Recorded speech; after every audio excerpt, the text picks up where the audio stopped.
Hello, I'm no one in particular. I'm just one of millions of average American males living the average life in the average home in the average city, and carrying around the average overweight body. What you're about to watch is a video journal, or vlog as I believe the young whippersnapper generation would call it. It's my attempt to take this body and do something with it. Something inspirational, something motivational, something head-turning and jaw-dropping. I want to go from, Brian, keep your shirt on, to, wow, you look good naked. I'm not a fitness guru, I'm not a personal trainer, I'm not a gym owner. I've never even had an article published in a workout magazine. I'm just a guy with a video camera and a body that needs work. It's a work in progress, and this is a body in progress. Enjoy. Are we going with that? I mean, it was like Mr. Rogers for weightlifters. Well, it's about, muscle and weightlifting and picking up heavy things and testosterone and beast mode. It needs some, it needs... Let's do this! Rah!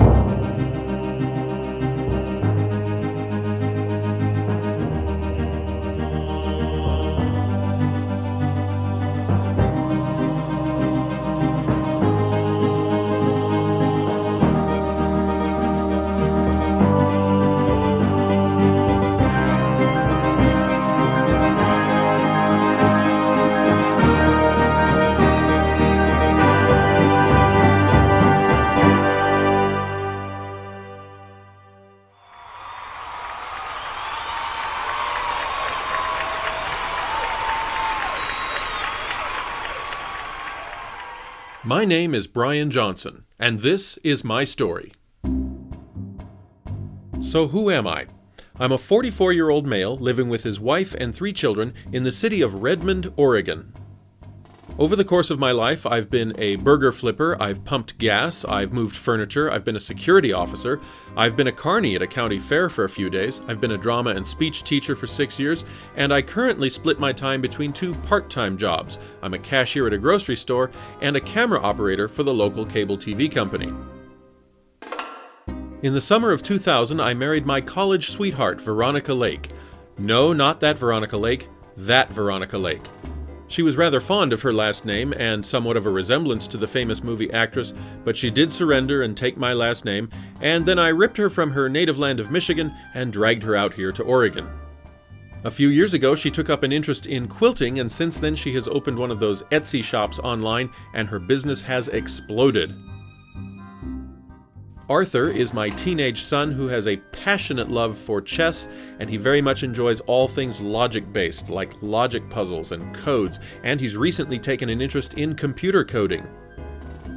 My first daughter, Abigail, is in love with animals of all kinds.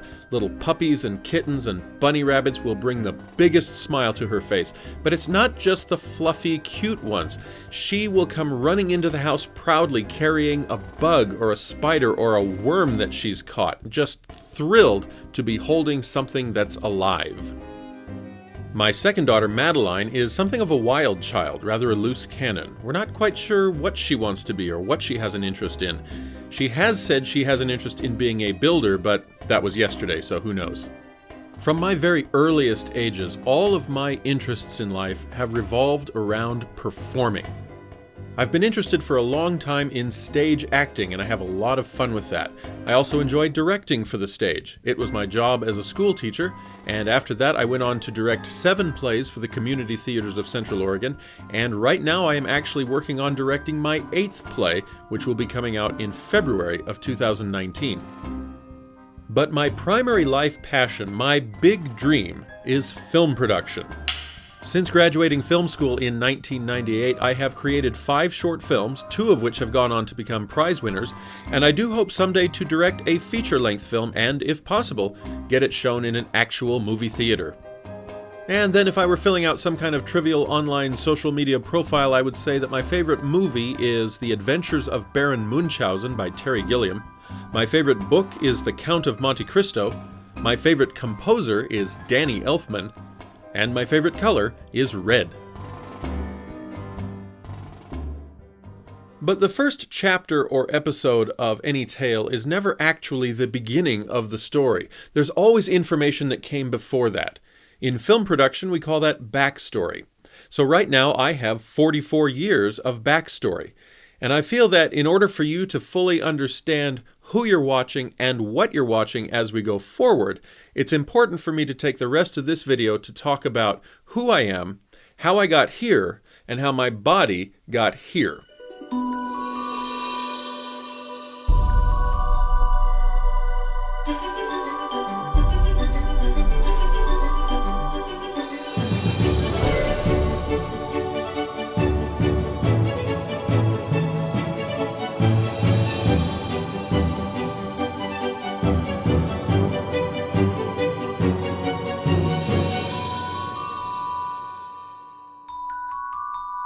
I was born on Sunday, September 29th, 1974, in Whittier, California, to George and Carol Johnson.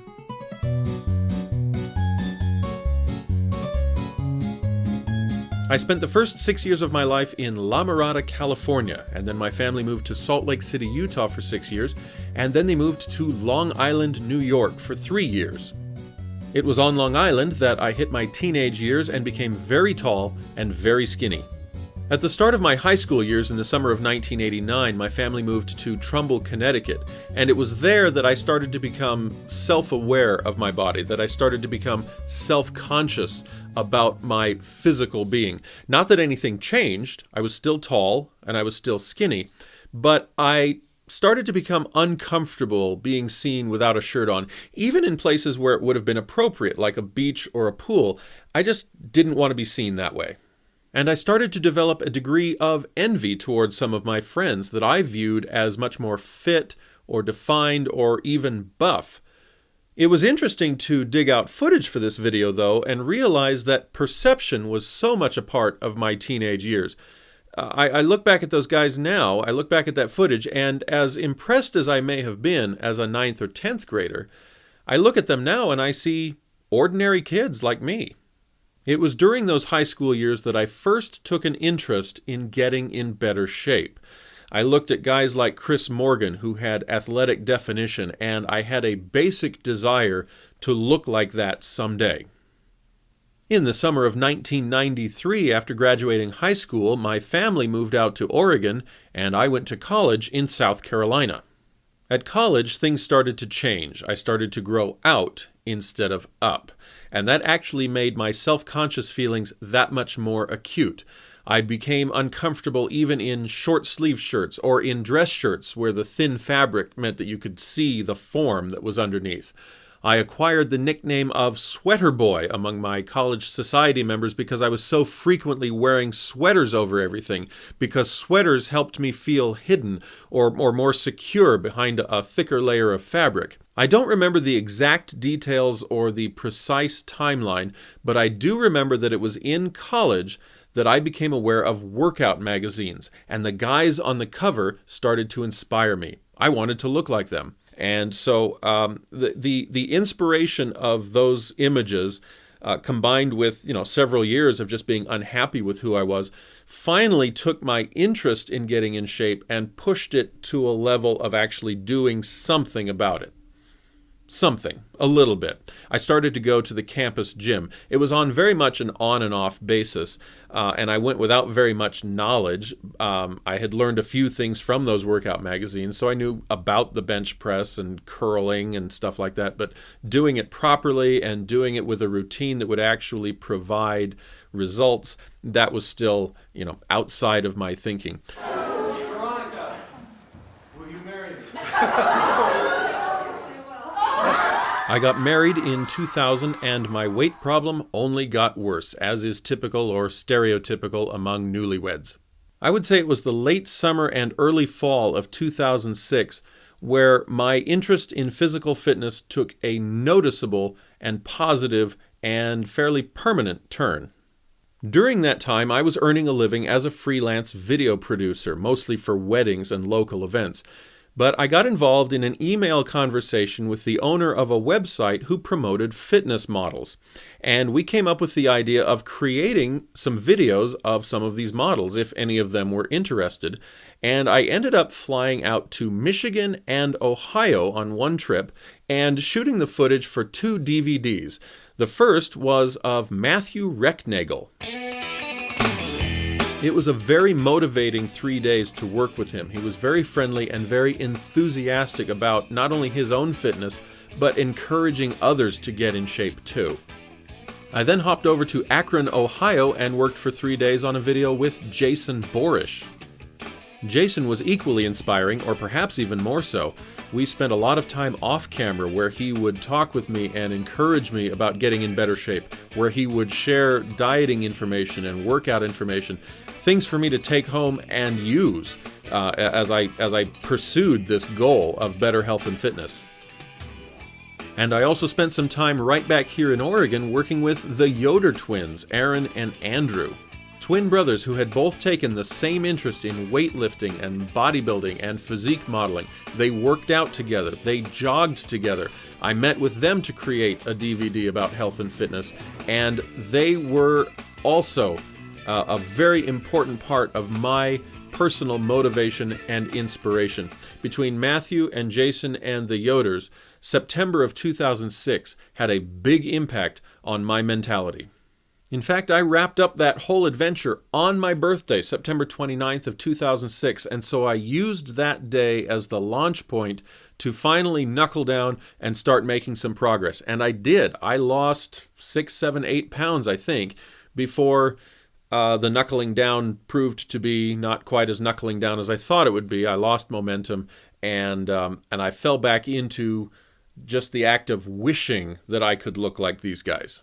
But wishing is not enough, and my lack of action led to January 1st, 2008, where I stepped on the scale and I saw the heaviest number I've ever seen, 281 pounds.